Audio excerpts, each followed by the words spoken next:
Hello everyone. अभी ore deposit types and their primary expression, ये इस टाइटल से एक सीरीज चालू करने जा रहा हूँ। अब एंटायर ओड जियोलॉजी और कवर हो जाएगा mineral exploration point of view से, और सभी का प्राइमरी एक्सप्रेशन बहुत इंटरेस्टिंग होने वाला है। सो इसको आज इंट्रोडक्टरी मान लीजिए, part 1 beginning. So different aspects discuss किया जाएगा, ठीक है। सो फर्स्टली कोई भी मिनरल डिपॉजिट होने के लिए क्या चाहिए? तीन फैक्टर सबसे ज्यादा इंपॉर्टेंट है ना? कोई source, transport mechanism and deposition process, and finally क्या है? Fourth one. ये तो कॉन्सेंट्रेशन तक हो गया, लेकिन प्रिजर्व भी होना है ना, तो प्रिजर्वेशन मैकेनिज्म भी इक्वली इंपॉर्टेंट है। तो फर्स्ट फैक्टर क्या है? Source. Primary source, secondary source, different type का सोर्स हो सकता है। सोर्स मतलब जहां पे एटलीस्ट सर्टेन अमाउंट में वो जो जिस भी कोई भी ओड, जो भी ओड का हम लोग इन्वेस्टिगेट कर रहे हैं, वो पर्टिकुलर मिनरल या एलिमेंट का कॉन्सेंट्रेशन इनफ होना चाहिए। जैसे फॉर नॉर्मल क्रास्टल रॉक में यूरेनियम का नेचुरल क्रास्टल अबंडेंस कितना होता है? 2.7 ppm के आसपास में होता है। गोल्ड का 4 ppb के आसपास में होता है, पार्ट्स पर बिलियन। यूरेनियम पार्ट्स पर मिलियन में होता है। सो कुछ भी हो, ये तो बहुत कम है ना, तो इकोनॉमिक नहीं है। तो there should be certain mechanism जिसके थ्रू थोड़ा बहुत बेटर एनरिचमेंट रहे, एंड वो एनरिच्ड पोर्शन को हम लोग सोर्स रॉक बोलते हैं। वो सोर्स से फर्दर क्या होगा? ट्रांसपोर्ट होगा सर्टेन प्रोसेस से। सो नेचुरल कास्ट को अच्छा सोर्स नहीं मान सकते। कास्ट प्राइमरी सोर्स, कास्ट तो सभी कुछ रहता है ना। मेंटल, कास्ट एंड कोर, ये जो तीन अर्थ का तीन फंडामेंटल लेयरिंग है। सो हम कास्टल लेवल में अगर बात भी करेंगे तो नेचुरल अर्थ कॉन्टिनेंटल कास्ट में कोई भी एलिमेंट का एक नेचुरल अबंडेंस तो रहेगा, तो उसको प्राइमरी सोर्स मतलब सिंपल सोर्स। बट इकोनॉमिक होने के लिए वो सोर्स से प्रिमिटिव प्रोसेस से at least some degree of enrichment होना चाहिए। तो उसको हम लोग बेटर सोर्स बोलेंगे, है एक्सप्लोरेशन पॉइंट ऑफ व्यू से। For example granite. ग्रेनाइट में यूरेनियम कॉन्सेंट्रेशन थोड़ा बहुत ज्यादा होता है ना, 4 से 20 ppm के आसपास में हो जाता है। हालांकि नेचुरल क्रिस्टल अबंडेंस कितना है? 2.7 ppm, लेकिन ग्रेनाइट में क्या है? 4 to 20 ppm। So that means granite is a good source of uranium, but granite is not a host rock. Host भी हो सकता है, बट इन जनरल क्या है? It act as source. उसके बाद कोई पर्टिकुलर मैकेनिज्म चाहिए, उससे बियॉन्ड बहुत ज्यादा एनरिचमेंट होना चाहिए। वो एनरिचमेंट फैक्टर के बारे में भी डिस्कस करेंगे। एनरिचमेंट होने के लिए फ्लूइड बहुत इंपॉर्टेंट है। जो जिस फ्लूइड वो एक्सट्रैक्ट करके एलिमेंट को ट्रांसपोर्टेशन प्रॉपर मैकेनिज्म के तरीका से एक सर्टेन डिपोजिशनल साइट में लेके जाएगा, जहाँ पे प्रॉपर रिडक्शन या फिर oxidation depending upon the element specific reaction, pH, EH, बहुत सारे फैक्टर्स के बलबूते पे ये सर्टेन जगह पे प्रेफरेंशियली डिपोजिट होते रहेगा, ज्यादा होते रहेगा। इधर सेडिमेंट्री प्रोसेस में भी based on specific gravity, प्लेसर deposit में क्या होता है? तो ज्यादा अकॉर्डिंग टू स्पेसिफिक ग्रेविटी जो ज्यादा भारी है, एक साथ नेचुरली अलग से वो कॉन्सेंट्रेटेड हो जाता है। सो एक कॉन्सेंट्रेशन मैकेनिज्म चाहिए जिसको डिपोजिशनल प्रोसेस के साथ लेना देना है ना? So source, transport, deposition, then preservation. Proper preservation नहीं होना चाहिए। हालांकि एक डिपोजिशन हुआ, लेकिन विद जियोलॉजिकल टाइम स्केल में विद टाइम वो क्या, वो डाइल्यूट अगेन हो जाएगा। प्रिजर्व अगर क्लोज सिस्टम क्लोज ना हो, ओपन रहेगा, तो डे टू डे इसमें डिफरेंट फर्दर सेकेंडरी प्रोसेस से वो चला ही जाएगा ना। तो ये चीज समझना बहुत जरूरी है। तो नेचुरल इसमें क्या है? पार्शियल मेल्टिंग होके इग्नियस सोर्स से इनिशियली क्या है? क्रस्ट सपोज पार्शियल मेल्टिंग रहेगा। पार्शियल मेल्ट होके क्या होगा? कुछ कुछ इनकम्पेटिबल एलिमेंट्स निकल के आएगा। वो फर्दर माइग्रेट करेगा, फ्लूइड के अंदर जाएगा। वो फ्लूइड डिफरेंट तरीके से फ्लूइड बन सकते हैं। ये सब प्रीवियसली भी हम जो डिस्कस किया, juvenile fluids, hydrothermal fluids, meteoric fluids, तो सेडिमेंटरी फ्लूइड्स, कोई मेट्योरिक या फिर फर्दर डिफरेंट टाइप का कॉर्नेट वाटर, डिफरेंट टाइप का फ्लूइड्स होता है ना। मेटामॉर्फिक फ्लूइड में भी मेटासोमेटिक फ्लूइड, जो डिहाइड्रेट होके फ्लूइड रिलीज होता है ना, इसके बारे में तो एक्सटेंसिव डिस्कस हो गया है। और प्रॉपर माइग्रेशन पाथवे मतलब प्रॉपर पोरोसिटी परमिएबल पाथवे, जैसे फ्रैक्चर, टेक्टोनिकली ड्रिवन मैकेनिज्म, है ना। उसके बाद वेदरिंग इरोशन तो सेकेंडरी प्रोसेस है, सर्फिशियल, है ना। तो सब प्रोसेस का एक इंटरलिंकिंग चाहिए, है। तो उसके बाद सिंजेनेटिक और एपिजेनेटिक आइडिया होना चाहिए आपको, ठीक है। सो वोट डिपॉजिट का ओवरऑल सिंपल बोले में क्या बोलोगे? Ore deposits are crustal concentrations of useful elements that can be exploited at a profit. This is the standard definition of vote deposit. तो सिंजेनेटिक एंड एपिजेनेटिक दो टाइप का हो सकता है। सिंजेनेटिक मतलब जिस होस्ट रॉक के अंदर है वो स्पेसिफिक ओर, उसका एज और होस्ट रॉक का एज सेम है, एक सेम प्रोसेस से बना। जैसे कि कोयला खुद ही रॉक है ना, खुद कोल का जो लेयर है that itself sedimentary layer, sedimentary rock layer, है ना। तो coal itself is a economic mineral, तो नहीं बोलोगे, इकोनॉमिक रिसोर्स, एंड उसका ओरिजिन भी उसका होस्ट रॉक मतलब वो खुद ही तो होस्ट रॉक ही है ना, वो रॉक खुद ही बना ना अपने आप से। सो कोल फॉर्मेशन एंड उसका एसोसिएटेड सेडिमेंटरी जो रॉक फॉर्मेशन एक ही बात है। ये है सिंजेनेटिक का उदाहरण। और भी है सिंजेनेटिक, जैसे कोई भी मैग्माटिक डिपॉजिट में, इसमें क्या है ना, बहुत हाई ग्रेड सपोज नहीं भी होगा, but there are certain circumstances जिसमें फॉर एग्जांपल कुछ कुछ पेग्माटाइट में, पेग्माटाइट जब बन रहा है उसी टाइम पेग्माटाइट क्या लेट मैग्माटिक है ना, सो ऑलरेडी कॉन्सेंट्रेटेड मेल्ट है वो। तो पेग्माटाइट जब सडनली धीरे धीरे क्रिस्टलाइज करेगा, उस टाइम क्या पेग्माटाइट में जो डिपॉजिट मिनरल मिलेगा, जहाँ सब लिथियम मिलता है ना, वो सब सिंजेनेटिक है। पेग्माटाइट का फॉर्मेशन और उसके अंदर में जो रॉक है, जो जो ओर है, एक ही साथ बन गया बस। लेकिन एपिजेनेटिक क्या है? एपिजेनेटिक है होस्ट रॉक बना, उसके बाद कोई फ्रैक्चरिंग हुआ या कोई स्पेसिफिक मैकेनिज्म से अल्टरेशन हुआ, फिर वो स्पेसिफिकली कॉन्सेंट्रेटेड हुआ ज़्यादा। तो होस्ट रॉक का एज क्या होगा? थोड़ा ओल्डर होगा, और उसके अंदर मिनरलाइजेशन थोड़ा लेटर होता है।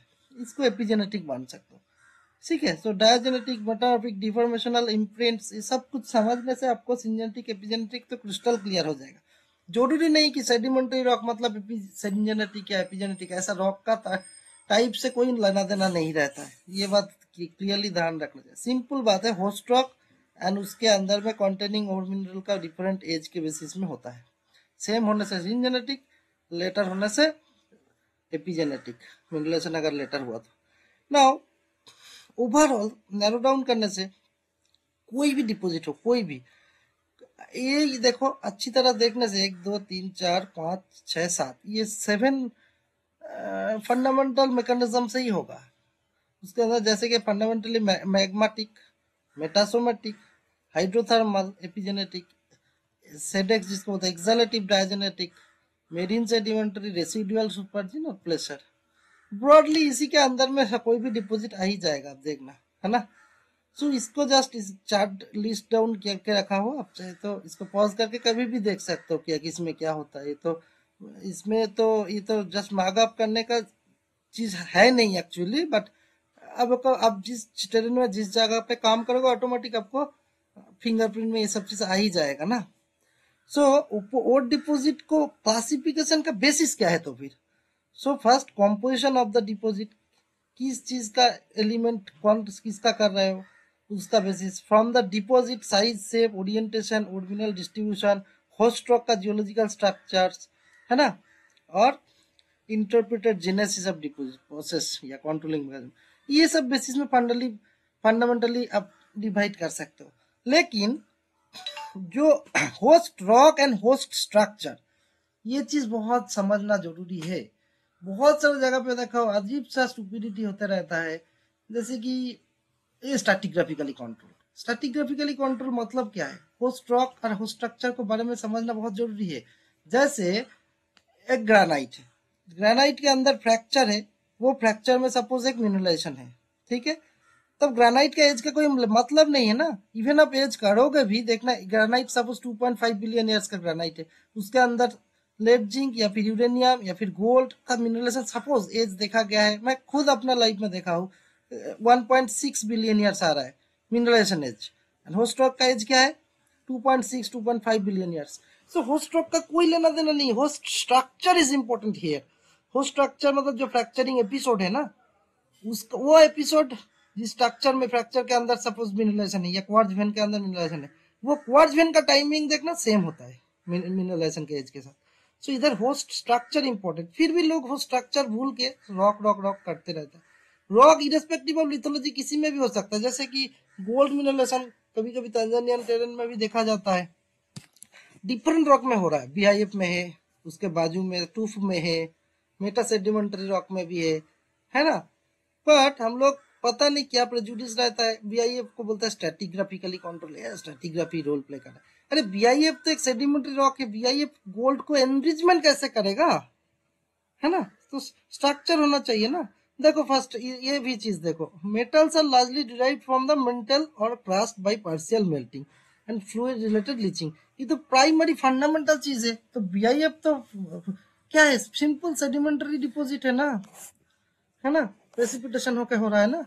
तो उसमें हायर एनरिचमेंट होगा कैसे, प्राइमरी प्रिलिमिनरी आइडिया हो सकता है, एक पर्टिकुलर थोड़ा बहुत कॉन्सेंट्रेशन, बट उसको देखो गोल्ड के लिए इधर देखो, एवरेज कॉन्सेंट्रेशन इन पीपीएम क्रास्ट में क्या होता है, 0.004 पीपीएम होता है, मतलब 4 पीपीएम मान लो, है ना।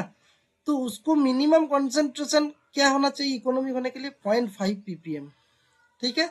सो 125 टाइम्स एनरिचमेंट होना पड़ता है भाई। तो उसको कैसे आप कुछ भी ऐसा ही बीआईएफ में हो गया होस्टेड, अरे बीआईएफ होस्ट कर रहा है, लेकिन अच्छी तरह देखने से बीआईएफ के अंदर माइक्रोपैक्स क्वार्ट्ज वेन कुछ ना कुछ होना ही चाहिए, तभी होगा। फेडअप हो जाता हूँ कभी कभी कि लोगों को समझाने से भी फील्ड में अजीब सा प्रेजुडिस रहता है, बीआईएफ में देख लिया तो कुछ चीज स्ट्रक्चर को ध्यान ही नहीं दे रहा है।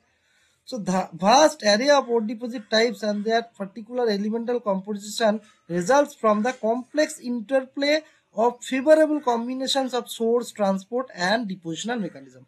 So transport जहाँ बोल रहे हो ना, source मतलब ठीक है primary source, but transport mechanism के लिए फ्रैक्चरिंग या माइक्रो क्रैक्स कोई भी डिफॉर्मेशनल चीज को बहुत जरूरी होता है। इवन ऑल्ट्रेशन होने के लिए भी वीक जोन चाहिए ना, फ्लूइड माइग्रेशन का पाथवे तो चाहिए।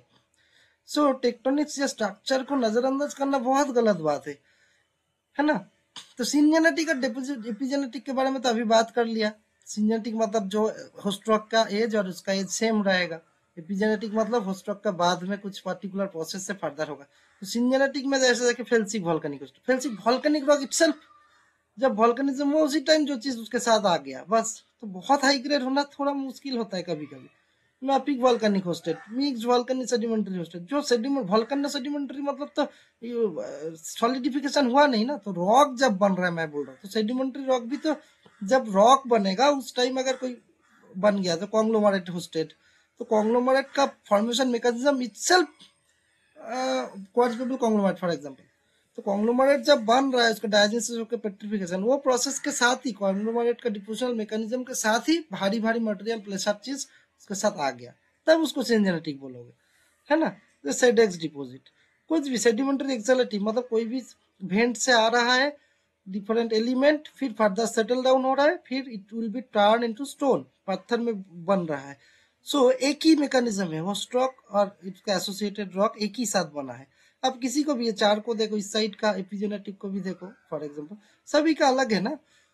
तो इसमें तो आप ज्यादा टाइम स्पेंड करने का जरूरत नहीं। Moreover Archaean greenstone belt related जो जो होता है ना गोल्ड, वो मेसोथर्मल वेन के अंदर में आता है। मेसोथर्मल वेन्स देखो, यूजुअली मेसोथर्मल वेन तो कोई भी एज में हो सकता है, वेन और मेसोथर्मल एनवायरमेंट। मेसोथर्मल मतलब 2 से 5 किलोमीटर क्रिस्टल डेप्थ में जो होता है ना, जनरली मेसोथर्मल बोला जाता है। इंटरमीडिएट सबसे कम में तो एपिथर्मल होता है।